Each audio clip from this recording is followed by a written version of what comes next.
খোররাম শহর ব্যালাস্টিক ক্ষেপণাস্ত্র হচ্ছে ইরানের তৈরি একটি মধ্যপাল্লার ক্ষেপণাস্ত্র, যা দেশটির প্রতিরক্ষা শিল্পের অন্যতম গুরুত্বপূর্ণ অর্জন হিসেবে বিবেচিত। এই ক্ষেপণাস্ত্রটি প্রথম 2017 সালে জনসম্মুখে আনা হয় এবং তখন থেকেই আন্তর্জাতিক মহলে এটি আলোচনার কেন্দ্রবিন্দুতে পরিণত হয়েছে। খোররাম শহর ক্ষেপণাস্ত্রটির নামকরণ করা হয়েছে ইরানের দক্ষিণ পশ্চিমাঞ্চলীয় শহর খোররাম শহরের নাম অনুসারে, যা ইরান ইরাক যুদ্ধের সময় একটি গুরুত্বপূর্ণ যুদ্ধক্ষেত্র ছিল।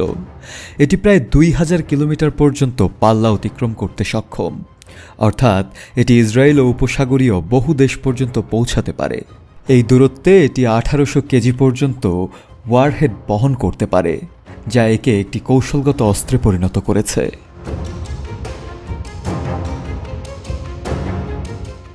খোররাম শহর ক্ষেপণাস্ত্রের অন্যতম বৈশিষ্ট্য হল এটি তরল জ্বালানি চালিত এবং অতি অল্প সময়ে উৎক্ষেপণের জন্য প্রস্তুত করা যায়।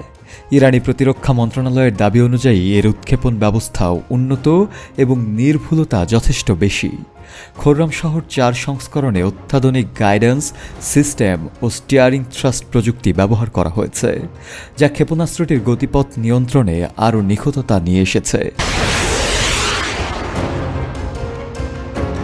তবে এই ক্ষমতাধর ক্ষেপণাস্ত্র দিয়ে ইরান যদি ইসরায়েলের উপর চড়াও হয়, তবে ঠিক কী ধরনের ক্ষতি হবে দেশটির? ইরান চাইলেই ইসরায়েলের বিমান ঘাঁটি, রাডার ইনস্টলেশন, ক্ষেপণাস্ত্র ডিফেন্স সিস্টেম এবং সেনা ঘাঁটিগুলোকে লক্ষ্যবস্তু করতে পারবে এবং খোররাম শহর দিয়ে এই স্থাপনাগুলোকে নিঃশেষ পর্যন্ত করে দিতে পারবে।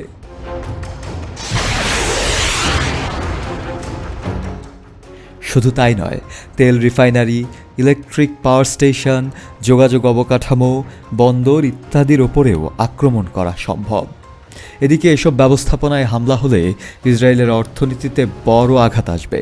এদিকে এই ক্ষেপণাস্ত্র যদি শহুরে এলাকায় পড়ে, তাহলে শত শত মানুষ হতাহত হতে পারে, মৃত্যু হবে অগণিত মানুষের, মনস্তাত্ত্বিক প্রভাবও পড়বে বিশালভাবে।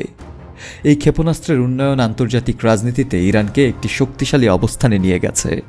পাশ্চাত্য দেশগুলোর দৃষ্টিতে এটি একটি উদ্বেগজনক সামরিক সক্ষমতা হলেও ইরানের দৃষ্টিতে এটি একটি আত্মরক্ষামূলক পদক্ষেপ।